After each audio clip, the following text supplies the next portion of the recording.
Hello! Here I am back again. Mimi's craft room is ready to have another little session this evening. Obviously starting off with one of these. Cheers everybody. So I hope you're all okay. Now this evening we're going to make something to go in the garden.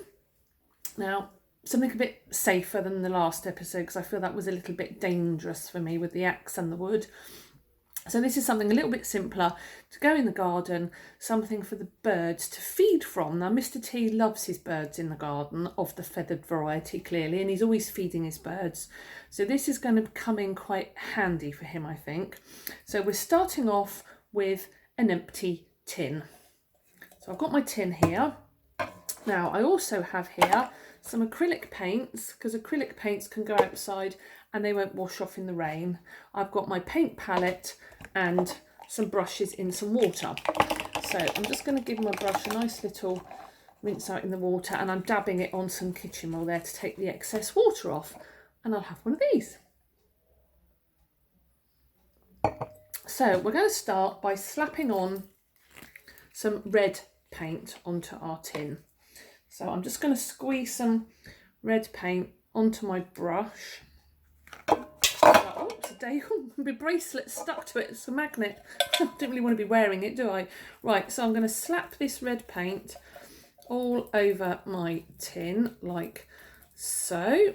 Might need to put a bit more paint on my brush because, here we go. Oh, it's spreading around quite nicely.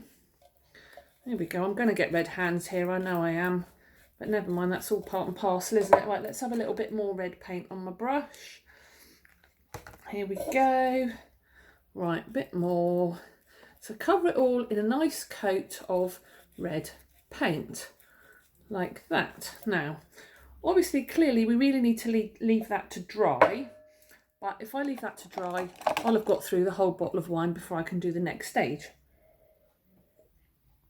So I'm just going to slap on some more to give you an idea of what we're heading for. So now, having done the red, I'm going to get some black. And with my brush, I'm just going to now, it's quite handy having this little empty thing because you can hold it.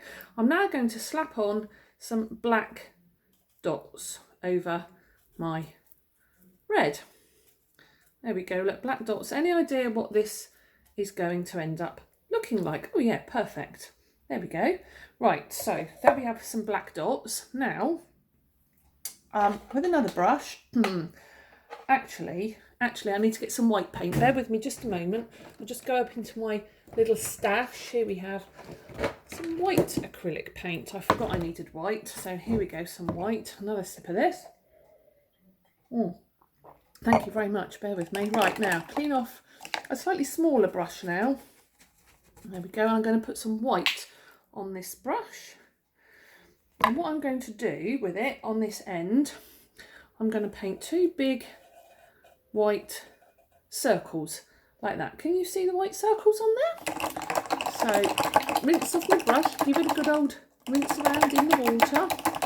Won't mistake the wine for the water. Don't put my brush in there now, do I? Right, dry that one off. Now I'm coming back to my black brush now. So in the middle of this, I'm just going to put, oh, I need a bit more. Hold on a minute. That wasn't very successful, was it? A little bit more black. There we go.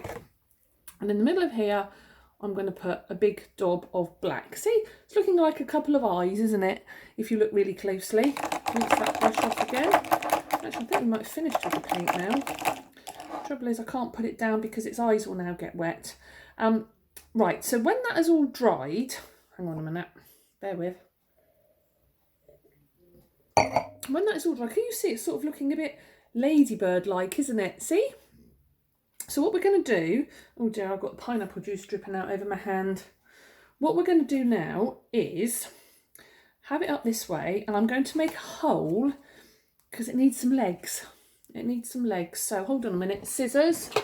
Now it's not quite as dangerous as the axe, but I'm just going to try and pierce a hole in my tin. So hang on a minute. Let's put the blades together. Ooh. Oopsie.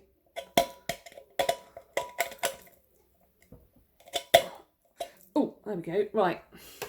So now we have a hole in the bottom of our tin, and here I have a pipe cleaner.